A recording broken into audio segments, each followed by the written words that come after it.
Hello, everyone. Welcome back to Full Throttle Driving Academy. I'm Brian Van Noy, and this is my wife.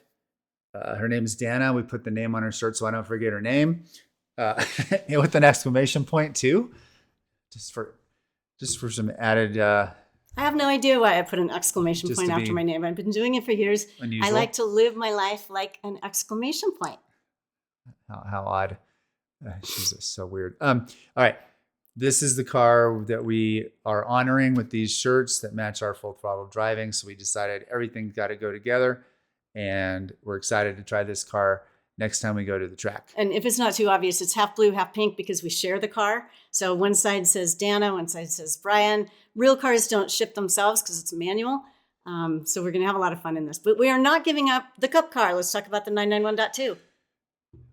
This race is Porsche Owners Club at Buttonwillow, October 2025. Probably one of my best races of all time, I would say. At least one of the most exciting. Would you agree? Absolutely. Make sure to mention it's clockwise because this track does go counter. And this is the old track, not the new one. Old track configuration 1. So it does include Star Mazda. We're coming through the S's. We're setting up the grid formation. So we're coming through the formation lap. And I must say, I didn't qualify particularly well.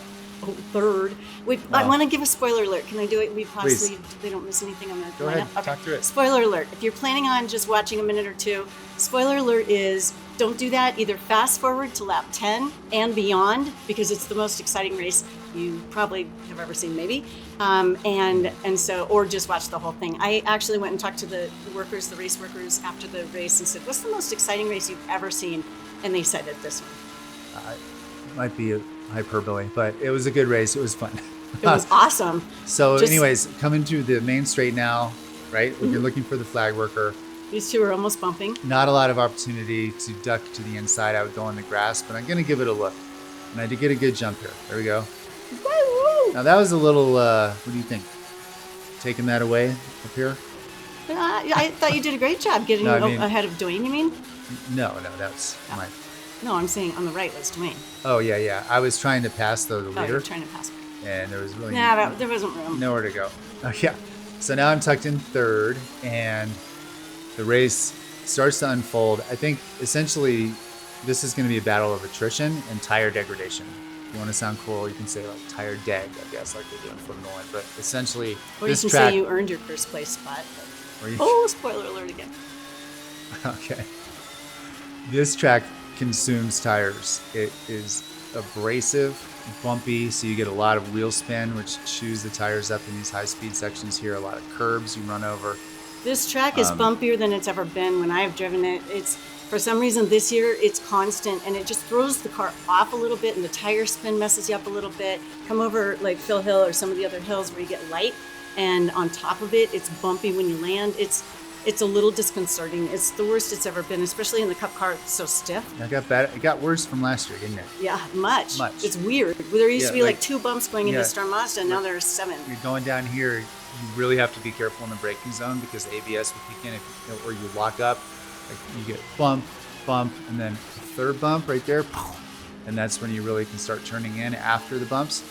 But a lot of people were spinning out at the end of Star Mazda because of the bumps. Yeah. Now you're going through the S's. We're going to accelerate full throttle all the way up 4th gear, 5th gear.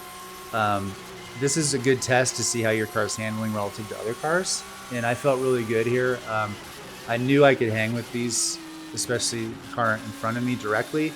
I'm not going like all out. Our lap times, as you can see, are probably going to hover in the 53, 54 range. We qualified at a 150, kind of 150 flat-ish. The pole sitter qualified in a high 149, so you can see our race pace is going to be considerably slower than that. Yeah, I also want to point out that you know all of these drivers, at least in the front part of the field, very, very well. And y'all are going to see, again, spoiler alert, that he gets so close, actually bumps one of them so close. But if you didn't know these drivers this well, you just couldn't have that tight of a race. But you know them extremely well, and y'all trust each other. Right. So that was Cotton Canyon right there. Coming over, headed in toward the bus stop in Riverside. I'm going to move this while we're doing this. I know this is, whoops, it's easy. So again, really high speed here, coming into Riverside. I'm going to move us up. so people can see the speedometer. I know it's very, very poor editing midstream here, but now you can see the speeds we're going. Coming up over Phil Hill. If y'all haven't done this, you get very light at the top of Phil Hill. You want to squeeze way right and then come down, but you do get a little bit light where those bumps come into play again. Exactly. Going into Star Now, Mazda. the technique is I'm giving him a look. I pass him. Woo-hoo! Yeah, so he's, he gave me a lot of room, which was great. And I went in there, back it up just for a quick second, because I want to just set this up. I wanted to give him a good look, let him know I was going to go either inside or outside. I chose inside, and I stayed there. I was going to brake early just to make sure I don't hit anybody, and I did. I broke early, and I knew I could stay really, really tight on the inside there. So it was a nice, safe, clean pass. Now, are you ever worried, though? Now, I know you know these guys and they're excellent racers, not like in a time trial class, but are you ever worried that since you're at the apex, I know you were far enough ahead he could see you, but if you were a tiny bit behind, are you worried they're going to turn into you to get to the apex? If you're behind them, like 3/4 of a car length behind them, I think it's kind of more incumbent on the car behind to predict what's going to happen and know if somebody's closing down. We're going to see an example of that coming up, another spoiler. In a different race. Yeah, that's on the Sunday race. But you could see on the start of the race too, like I had to give a heck of a lot of room to the second place car that was coming down toward the apex. Talk about turn 2 here for a second, because that's a really tricky turn. Okay. Super tight. Well, we'll hit it next time when we Okay. come around. But essentially, yeah, it's incredibly bumpy, and you have to stay extraordinarily tight because it turns off camber. There's no traction on the exit, so you're getting a lot of wheel spin. You have to be very patient with throttle. But these are the cotton corners. This is a tricky section too because you got this big hill you go over, and then you got to run over these curbs. And on the exit of this, there's a big bump, boom, and that creates wheel spin. And that's a big bump. And then you want to hit this inside curb. That creates a big bump. Full throttle here, brake hard, go down to 4th gear, carry a lot of speed, exit all the way to the rumble strip on the exit, and hit that one. I like to hit that one. This is where I'm dragging the brake a little bit to get the car to turn better. There's a lot of understeer on the entry to Riverside. A lot of people don't know you can just barely brush the brake pedal and get the nose to pivot better. I didn't pay attention, but how fast do you go through Riverside? Probably around 100. And it's kind of a balls corner. It's not Yeah. quite turn 8 at Willow, but it's a balls corner. For this track, that's the high speed. Yeah, that's where you'll see beginner drivers kind of going in the 70s or 80s. And the more advanced you get, the more better your car control can pick up the pace. This one requires a late apex. You want to hit the curb, track all the way out. There's a lot of wheel spin here. It's just really rough, But you're accelerating all the way through. Notice the speeds keep accelerating until the very last S. And this is where you can go up. I was just going to say, they can be tragic. One guy totaled a car on Sunday going off. Brian has hit the wall.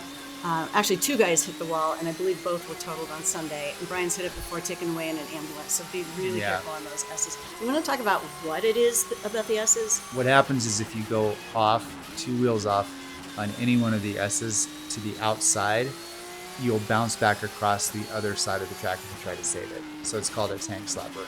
You slide, you correct, but you correct too late, and then the car grabs traction and bounces you back. And everybody goes in backwards, well, except the guy who flew over the fence. Yeah, right. These cars are very, very safe. We have extremely good safety gear, which is important to note. Now, what are we doing now? The strategy, the last lap was pretty quick, 153. I'm trying to figure out, and everyone's wondering probably, can I catch the leader, right? It looks from here like you're behind pretty far, but I know you're not really. And the question mark is he controlling race pace and keeping me 1 to 2 seconds behind, or is he driving all out? And that's what I'm trying to look for. I'm looking at his car. I'm trying to figure out, like that one, he just went, there was some dust from her car previously. I'm trying to see if he's sliding. He missed that apex a tiny bit. I can tell he's driving hard. So he's not holding back to control race pace? Right. I know he knows I'm within striking distance. I can just see, like on this corner, watch, he's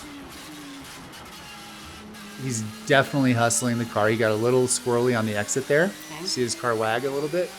So he's not taking it easy, which is good. Does tire maintenance ever figure into your strategy right now at this point in the race, or The whole time. Okay.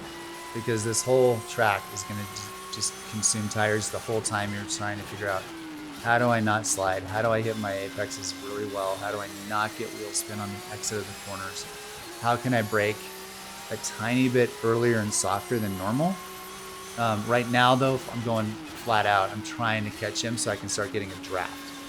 And if I can start getting a draft on these long straightaways, it'll be even easier to catch him, but I'm not quite in range yet. So now we're both all out. He's trying to hold me off. Now he knows I'm closing in. Because look, I've closed the gap a tiny bit. So now he's in his mirrors. He's probably on the radio. And they're saying, oh, watch out. Vanoy's, gaining on you gradually. So now he has to be concerned. Or maybe he's not concerned. I don't know. Maybe he's thinking, this will be no problem. He'll catch up to me and I'll just, this track is really hard to pass on. It's narrow. It's bumpy. There's just very few natural places to pass. So you really have to work for it. And I bet you he's probably thinking, I'll just control the pace. By the time he catches me, he'll eat up his tires and he won't be able to pass me. So the next thing you have to factor in is we're going to lap some traffic. And that happens in this race in lap 10 or 9. You start catching some cars from the slower run groups that start behind us, and you start catching them. That creates a lot of opportunity, or it can wreck your race. It just depends how good you are going through traffic. Yep. You mentioned this is a hard track to pass on. It's not as hard as some of the others that we do, but it is pretty tricky because it's just narrow, and the S's, Which one do you think is harder than this to pass on? I don't know. I'll think Laguna about Seca? that. Yeah, Laguna, definitely. Laguna's hard to pass on. Definitely. Spring Mountain, Charleston Peaks. It's got some places that you can, but it can be tough too. Just the narrowness of it. I mean, this is no Coda, where it's so wide. Right.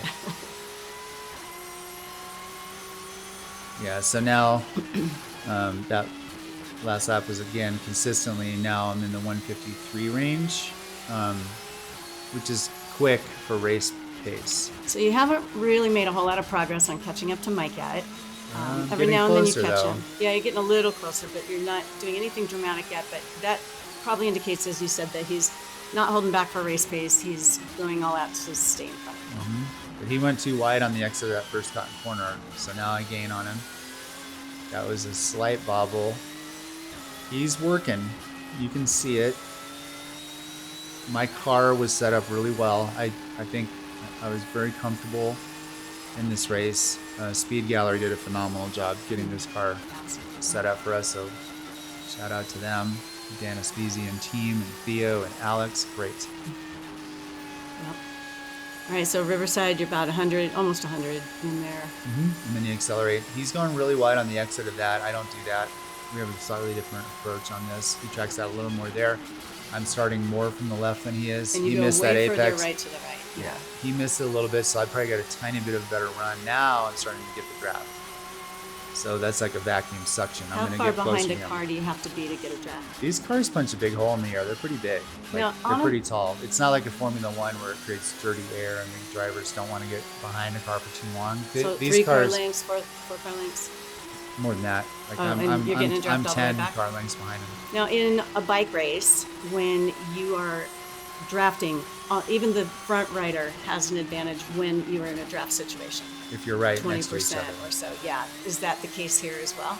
I think, I don't know what the toe is.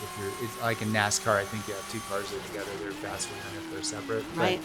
But the main thing though is if I can catch him, I'm going to stay with him. Okay. Because the draft for me is going to be 10 times better than the effect that I'm going to help him create some smoother air. Talk about your rear view right now. How far back is Bob, and are you watching it, or are you totally focused on catching Mike? Eyes ahead, no look back. Okay. No look back at all. No Really? care in the world about it. Because if I'm at least a second gapped between the third place driver, if I start looking in my mirror, I'm going to miss an Driver in apex, there. and he'll catch me. So how? eyes but if he ahead. was right on your hiney, you would be watching. You'd have to watch your mirrors. So then if I'd he was be right then I'd be driving completely differently. there. Okay. I'd be playing defense more than offense. Right now, it's pure offense. I'm just hunting. So if you've I'm got to hunting choose him down. defense or offense, you go defense if you're in that situation. I would have to protect the second place position, which would take priority over catching the leader, unless the guy behind me was significantly faster than me, and I would let him by in that case, probably, knowing I couldn't hold him off for the whole race. And then we would try to catch him together. So there would be some strategy on knowing who's behind me. In this case, I know I'm probably like 2 seconds ahead of him, and we're both kind of checking out a little bit. Now that car went off in front. See the white car? Big dust cloud here. This is fun. You just got to put your foot down and go. This is key. Going into the S's, you got to get by him. Yeah. Yes. So that was huge. If you hadn't, you would have been stuck for a bit. You can pass in the screwed. S's, but not unless they're willing to cooperate. You just mentioned that if you let the faster guy go behind, so he was in third, now he's in second, you're in third, and then you said we'd work together to get the first place. You're not on radios together, so how do you two work together without communicating? He wouldn't know it because we're competing, but if there was a faster car and he passed me, I would draft and try to follow him and try to work our way up to the leader. Then those two would have some skirmishes, and then maybe they'd screw each other up and I could pass one or both of them. So sometimes you have to let a faster car by if you want to have the best race outcome. In this case, it wasn't like that.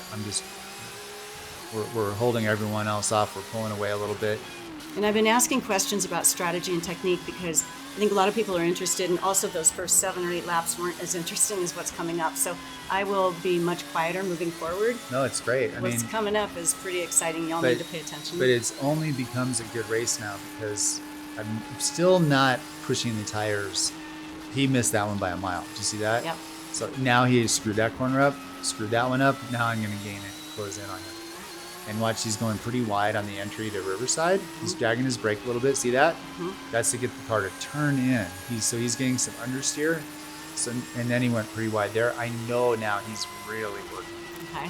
Which is great because now I'm getting a draft. I had a better entry there. I hit my apex better than him, and he knows it. Now he's seeing me in the mirror, and now it's on. Okay. Now I'm going to start faking him out a little bit. Say, okay, I'm going to look down the inside, stay tighter than him. Now we're going to go like head to nose. All right. So right now, are you thinking can't pass him in the S's safely?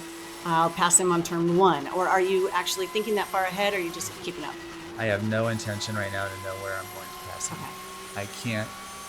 I have to take an opportunity if it presents itself, and it's so subconscious. It just happens, and your brain you can't even have time to think. It's like a baseball batter hitting a pitch. You're swinging the bat before you even decide to hit it. Like, I don't know. Like, all I know now is I'm trying to now make him drive his car harder. I'm trying to duck on the inside to make him block a little bit, trying to make him accelerate too much out of corners. You know, just trying. There, he slid out a little bit. So now he's kind of going to overheat his rear tires a bit. So pretty soon you are going to be hitting lapped traffic, which you talked about a minute ago, but you know that. Ooh, that was a small kiss right there. I think he missed the corner and he had to brake really hard over the top of the hill. And yeah, that was an unexpected. But he wasn't mad about that. We talked about him later. He said it didn't affect his drive at all. Because he knows he was sliding, and then he had to brake really hard to correct the car and straighten it out.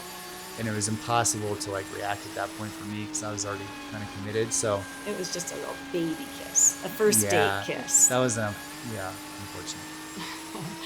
All right, so you're going to come up onto some lap traffic. You know that at this point, and I don't know it yet. But you haven't seen him yet. I mean, I know in my head like Dan is telling me on the radio, yeah, coming up on lap traffic, one more lap. Now I see them in the distance. They're going through Star Mazda. Now they're racing. It's something to consider. We can't wreck their race because those two guys are battling it out, right? Yeah. And we are too. So it's pretty unusual. Often when you lap cars, you're going to catch one at a time, and they're fairly spread out. In this situation, the cars are bunched up. So now you have to think about, are we going to be able to pass them in tandem? Okay. Because if we pass one car and not the other, we screw up their race, and they're going to be defending us. Yeah. Because they're not obligated to move out of our way. Yeah. So now you're really starting to think, oh crap, like I gotta try to figure out a way to pass the leader and get through this lap traffic safely. Okay, we're on lap 10. This is where it gets really, really good. So you can see this lap traffic right there, and tell us what you're thinking right now. I just trying to figure out where will we catch them. and I'm thinking it's probably going to be the latter half of the lap. We're gaining fairly quickly, but Mike is going to probably slow us down and try to figure out what he's going to do. So he does. He's going to start slowing us down a bit. I can't pass here. It's impossible to pass anywhere here until you here. really till you get to Riverside. Like, even though he's going slow, like I can't. What are you going to do here? Is Bob on your butt right now? Do you know? No, we're still have a pretty good lead. I'm not worried about that right now. Okay. I'm just worried about now. What are we going to do? Yeah, and you've got after Riverside here, you've got Phil Hill. Yeah. Which is a tricky hill, even by yourself. Here we go. Okay. This is lap traffic. The yellow is lapped, and the black Mike guy goes right. I go left. All the way three around. of you over Phil Hill at once.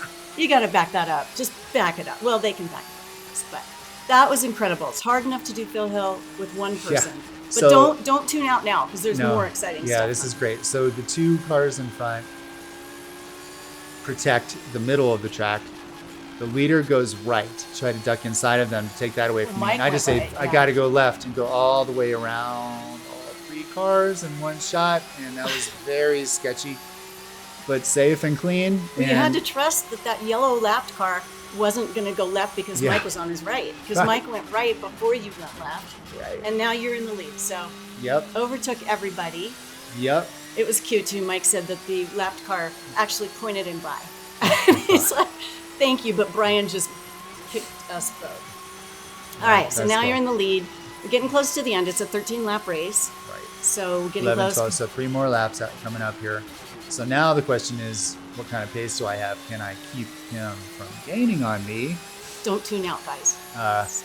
Now, it turns out, after I got by him, I think he went into tire conservation mode because I was starting to pull away, even though I missed that apex. So now I'm hearing on my radio, okay, you've got a pretty good gap. Just take it home, finish the race. Yeah, and actually relax and don't try to get too fancy. Know the words. Those will come back to haunt him. Right. But now what happens, I'm still got some adrenaline going. I'm driving hard because I don't believe that he's not going to try to catch me down. Like I want to get a bigger gap just for safety. But my tires are starting to heat up and go off. I'm starting to slide a lot. See? And there's still traffic ahead. And that guy just went 2 wheels off. So, okay. He's pushing hard. And it puts dust on the track, slippery, all that good stuff. But I still have to navigate this lap traffic without slowing me down. So I have to figure out where am I going to catch this driver. Yeah.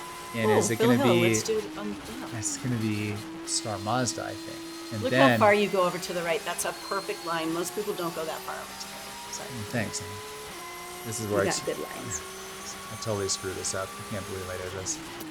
I brake too late. I'm looking at him. Okay, let's just go off-roading. Why not? I had a first place position. I didn't really enjoy it. Give it back to Mike. There you go, Mike. Yeah, I think he said he waved to me. Yeah, he did. Okay, so now what? I totally blew that race, right? Don't go yet. It still gets good. I'm in second place again. So that's how far ahead we were of third. I still came back on the track. But now, 2 laps to go. So he's cruising up ahead. And he told us after the race, at this point, Mike is like, I got this nailed. I'm just going to relax. I've got everything handled. Right. Yep. So he thinks. Spoiler alert. Keep watching. Now the car I was trying to pass is missing apexes a lot. So, okay, clean, got by. Now, Mike's still going way wide there, I noticed. Yeah. I feel like he's starting to struggle with his tires. So I'm not going to back off. I am not backing off. I still think there's a chance. Never give up. 2 laps to go. We're on lap 12 of 13. I'm just going to... There's no point in stopping. No. Well, no. And you'll be glad you didn't. So I'm not going to gain on him too much. He'll probably let me close the gap a bit. Okay, so are you relaxing? No, you're just trying to catch him at this point. Yeah, I'm still going. I'm angry at myself at this point. Yeah, I screwed that race up. I had a totally Great win. I was just Got it locked up. gonna come home easy, right? Yeah, locked up, not in a bad way. But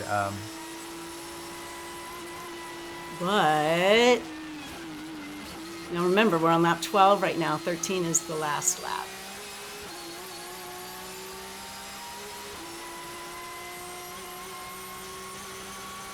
All right, so this is where the bad guy happened last lap. Coming into the S's. tires are definitely screaming right now. Bouncy as all get out. Dusty. Also, this track is so dusty.